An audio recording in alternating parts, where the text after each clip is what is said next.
胖东来teaches us how to truly stimulate consumption. You know, in recent years, the state has continuously introduced various policies to stimulate consumption, but the results? Well, they haven't been all that significant. So, what's the problem here? In the final analysis, we've kind of ignored the fundamental driving force of consumption: people.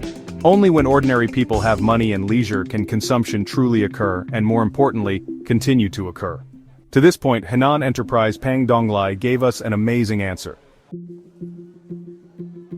If you have money plus leisure, consumption will happen naturally.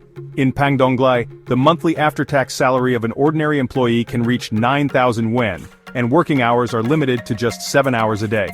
On top of that, in addition to statutory holidays, employees can also enjoy 10 days of bad mood leave every single month. In other words, employees have enough rest time and quality of life without it affecting their income. This is not just some empty slogan of humanistic care, but actually a part of the company's business strategy. When employees no longer worry about their livelihood, they will naturally have both the ability and the willingness to consume. This is what we call being driven by domestic demand in the true sense, rather than relying on temporary stimulation like issuing consumer coupons or discounts. What's even more surprising is that on the basis of such high welfare, Fat Donglai did not fall into losses. In fact, they actually doubled their profits. This fact really subverts the traditional understanding: high benefits do not necessarily mean high costs. Treating employees well is not only a moral choice, it's also honestly business wisdom. So, why can't other companies learn this? The answer may actually be pretty simple: the word greed. They're just reluctant to give up profits to employees.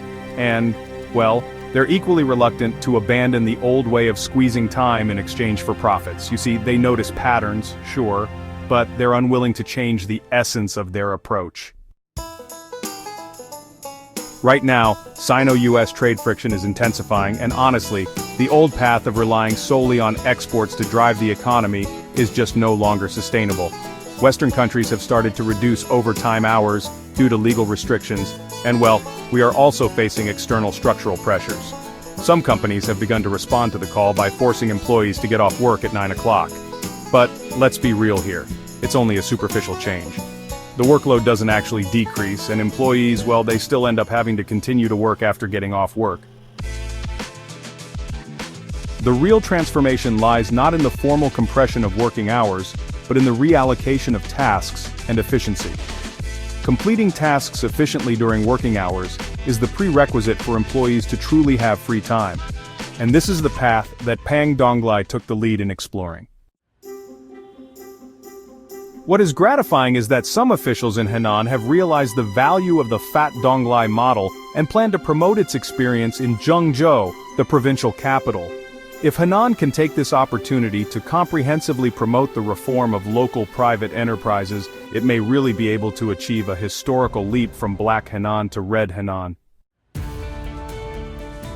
This will not only improve the regional business environment and activate local domestic demand, but may also explore a new path for high-quality development for the country. By putting people at the core of development and achieving self-reliance, self-prosperity and self-improvement, China may become a global example in pursuing social harmony and truly lead the way in building a community with a shared future for mankind.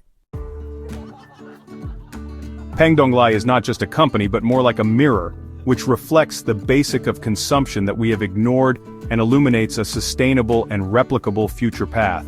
It teaches us that real economic stimulation does not allow people to overdraw their spending power but activates people's dignity and happiness.